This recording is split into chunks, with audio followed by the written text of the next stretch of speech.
हजरात, इस वक्त एक अहम और यहाँ नए पेश आने वाले मसले के मुतालिक एक वजाहत करनी है, जिस वजाहत की ज़रूरत इस वजह से पेश आई कि उसका एक बहुत बड़ा नुकसान हमारे माशरे में हो रहा है। चंद बड़े फिक्रमंद हजरात ने और जो इस फील्ड के माहिर हैं उन्होंने भी इस सिलसिले में बहुत तफसीलात बयान की हैं। उन तफसीलात को सामने रख करके अब मैं ये गुफ्तगू अर्ज करता हूँ। हजरात, अल्लाह ताला शान ने जितनी चीज़ें इंसानों के लिए हराम की हैं, उन हराम चीज़ों में से एक चीज़ जुआ भी है। जुआ हर ज़माने में अलग अलग शक्लों में रहा है। आज के ज़माने में आलमी सतह पर जुआ और सट्टा और लॉटरी का सिस्टम कितना फैला हुआ और कैसी नई नई शक्लों के साथ है, इसके तफसीलात मार्केटों में काम करने वाले और बिजनेस दुनिया में मशगूल रहने वाले अच्छी तरह से जानते हैं। सारी दुनिया में सूद और लॉटरी और सट्टे के नतीजे में सारे आलम का माशी निज़ाम कैसे जालिमाना खतूत पर कायम है, इस पर मुझे इस वक्त गुफ्तगू नहीं करनी है। मुझे सिर्फ यह अर्ज करना है कि कुरान करीम में अल्लाह ताला शानहू ने जुए को हराम कर दिया और इरशाद हुआ, या अय्युहल्लज़ीन आमनू, ऐ ईमान वालो, इन्नमल खम्रु, बिलाशुबा शराब, इन्नमल खम्रु वल मैसिर, शराब और जुआ, रिजसुन, गंदे काम है, मिन अमल शैतान, शैतानी काम है, फज्तनिबू, इससे बचो। लॉटरी का एक सिस्टम और जुए का एक सिस्टम तो वह है जो निजी सतह पर होता है और चंद आदमी मिल करके वो जुआ खेलते हैं या सट्टेबाजी करते हैं।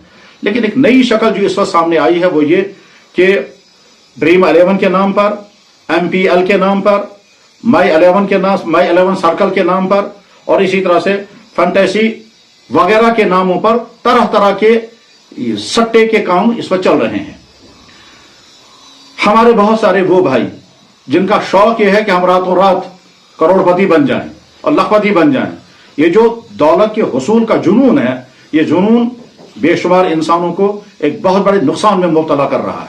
और वो क्या है? वह जनाब वाला एकदम कूद करके इसमें पैसा लगाएंगे और इस उम्मीद के साथ पैसा लगाएंगे कि अगर हमारा ये पैसा नफे के साथ वापस आ गया तो बहुत बड़ी दौलत आएगी और अगर चला गया तो थोड़ा सा पैसा वापस चला जाएगा। इसी के नाम जुआ है।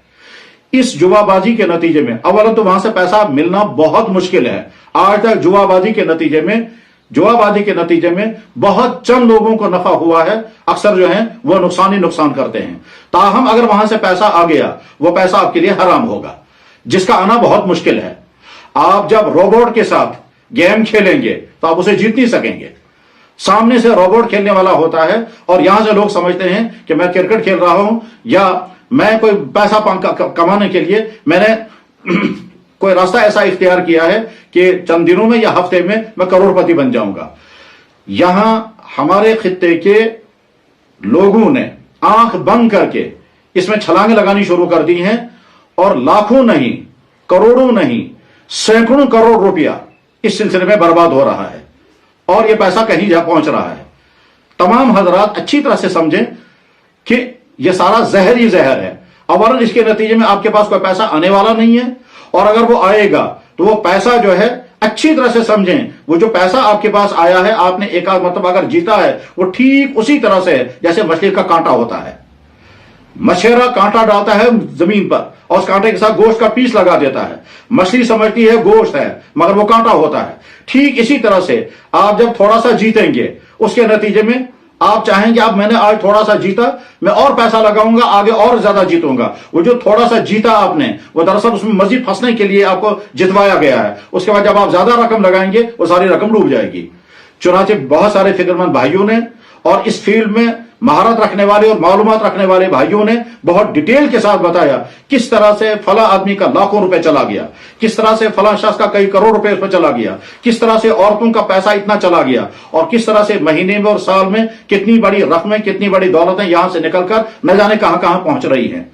इसलिए जिन भाइयों तक ये आजिजाना गुफ्तगू पहुंचे वो अच्छी तरह से खुद समझें, अपने अहलियाल को समझाएं, अपने दोस्तों को समझाएं कि ये हराम का रास्ता और नुकसान पहुंचाने वाला रास्ता इख्तियार मत करें।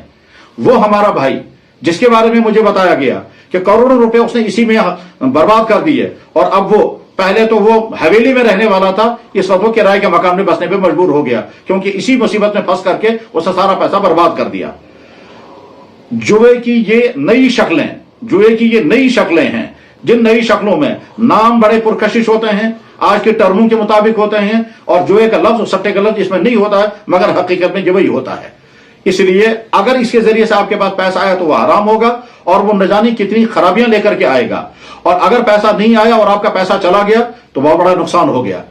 اس لیے دونوں صورتوں میں نقصان ہی نقصان ہے، ایک اعتبار سے دینی نقصان ہے اور دوسرے اعتبار سے آپ کا دنیاوی نقصان ہے، آپ کا پیسے کا نقصان ہے۔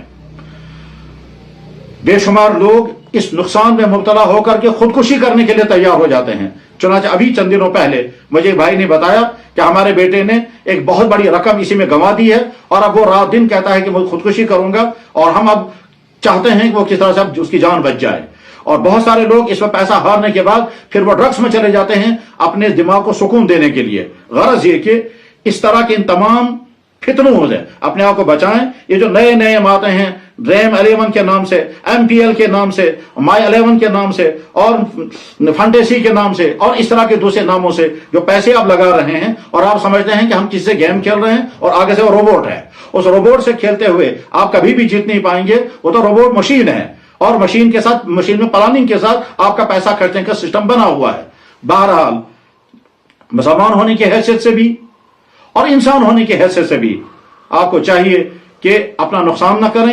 مسلمان ہونے کی حیثیت سے وہ کام کہ جو حرام ہو، یعنی سٹے بازی، لاٹری بازی، جوئے بازی، اس سے اپنے آپ کو بچائیں۔ ایمان کا تقاضا یہی ہے، اور انسانی اعتبار سے اور عقل کے اعتبار سے جو غور کریں گے جس میں خطرے ہی خطرے، جس میں نقصان ہی نقصان ہے۔ آپ چاروں طرف سے اس طرح کے ان تمام لوگوں کے حالات معلوم کر لیں جن کا نقصان ہو چکا ہے اور لاکھوں روپے چلا گیا، عورتوں نے اپنی زیورات اس میں ڈال دیے اور وہ چلے گئے، عورتیں مل کر کے آپس میں پیسہ جمع کر کے اس میں ڈال رہی ہیں، بعد میں وہ پیسہ ہی واپس نہیں آ رہا ہے۔ تو آس پاس کے لوگوں کے حالات سن کر کے عبرت حاصل کریں۔ عقل مند اور سعادت مند انسان وہ ہے جو دوسروں کے تباہ حالی کو دیکھ کر کے اپنے لیے نصیحت حاصل کرے۔ السعید من وعظ بغیرہ، سعادت مند وہ انسان ہے، نیک بخت اور سمجھدار وہ انسان ہے جو دوسروں کے تباہ حالی سے نصیحت حاصل کرے اور خود اپنے آپ کو اس برے راستے سے بچائے۔ اللہ کرے یہ مختصر سی گفتگو ہمارے ان تمام بھائیوں تک پہنچے جو اس میں پھنس چکے ہیں اور یا پھنسنے والے ہیں، یہ ارادہ کرتے ہیں، اور ان کو ان کے مال کی حفاظت اللہ تعالیٰ ان شانوں کو عطا فرمائے۔ میں دو حدیثیں سنا کر بات ختم کرتا ہوں۔ جناب رسول اللہ صلی اللہ علیہ وسلم نے ارشاد فرمایا، لن تزول قدم ابن آدم حتی یسأل عن خمس، قیامت کے دن انسان اپنی جگہ سے ہٹ نہیں پائے گا تب تک جب تک 5 باتوں کا جواب نہیں دے گا۔ ان 5 باتوں میں سے پہلی بات یہ ہوگی کہ جوانی کہاں گزاری، دوسری بات یہ ہوگی کہ مال کیسے کیسے کمایا تھا، اور تیسری بات یہ ہوگی کہ مال کہاں کہاں خرچ کیا ہے، اور چوتھی بات یہ ہوگی کہ جتنا دین تمہیں معلوم تھا تم تک پہنچا تو اس پر عمل کتنا کیا، اور پانچویں بات یہ ہوگی کہ وقت کہاں کہاں خرچ کیا۔ اس میں مال کہاں سے کمایا اور کہاں خرچ کیا، ان دونوں باتوں کا جواب ہو۔ اب اگر آپ نے لاٹری کے ذریعے سے مال کمایا، سود کے ذریعے سے مال کمایا، چوری اور فراڈ کے ذریعے سے مال کمایا، جھوٹے بلے بنا کر کے مال کمایا، رشوت کے ذریعے سے مال کمایا، تو اس پر بھی سوال ہوگا۔ اور اس کے بعد پھر اگر حلال ذریعے سے مال کمایا اور غلط جگہ پر مال خرچ کیا تو اس کا بھی سوال ہوگا۔ اور دوسری حدیث یہ ہے، اللہ کے نبی علیہ السلام نے ارشاد فرمایا، ان اللہ ینہاکم عن قیل وقال وکثرت السؤال واضاعۃ المال، اللہ تعالیٰ شانہ بیکار بے فائدہ قیل و قال و بحث و تمیز سے منع کرتے ہیں، غلط اور بیکار سوالات کی کثرت کرنے سے اللہ تعالیٰ منع کرتے ہیں، اور مال ضائع کرنے سے منع کرتے ہیں۔ مال ضائع کرنے کی جتنی شکلیں ہیں ان میں فضول خرچی بھی ہے اور ان میں یہ عمل بھی ہے۔ اللہ تعالیٰ شانہ ہدایت کا فیصلہ فرمائے اور بولنے والے اور سننے والے تمام بھائیوں کے لیے ایمانی، اخلاقی اور عملی زندگی نصیب ہو۔ وآخر دعوانا الحمدللہ رب العالمین برحمتک یا ارحم الراحمین۔